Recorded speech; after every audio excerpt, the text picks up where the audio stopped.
मूर्खों की जमात है ये कांग्रेस में। ये मूर्खों की जमात है। यूपी से भगाए गए, यहाँ से खदेड़ दिए गए, माँ बेटे दोनों छोड़ दिए यूपी।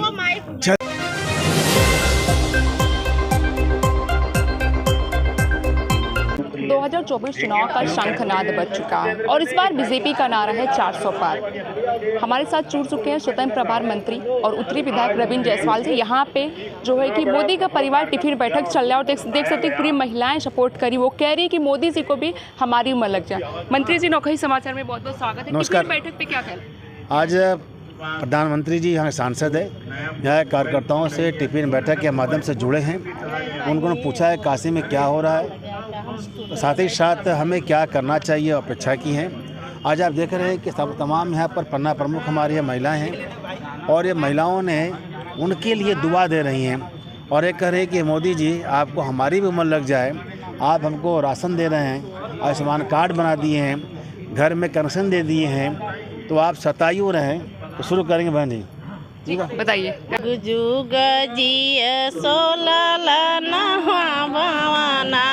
के बाग जागलो ललना लाल भैया कुलवा के दीपक मनावा में आस लागलो। मंत्री जी, इस बार बीजेपी का नारा है 400 पार, तो ये नारा जो है हकीकत हो गया, सपना रह जाएगा? हकीकत है और 400 पार होगा। हर बूथों पर रिकॉर्ड बहुत हो रहा है। 300 हमारे यूपी में संकल्प लिया था, 80 में 80 और देश में 400 पार, ये होने जा रहा है।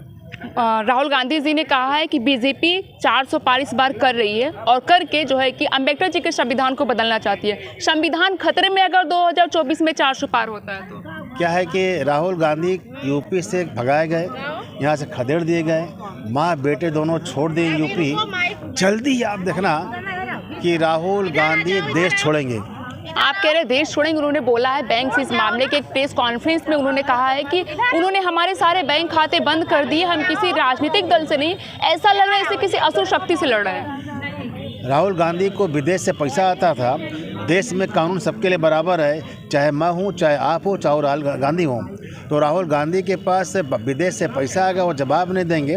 उनको सील किया गया है कि देश के अंदर जब भी कोई पैसा आएगा, चाहे किसी व्यक्ति के पास, किसी पार्टी के पास, तो उसका लेखा जोखा जरूरी है।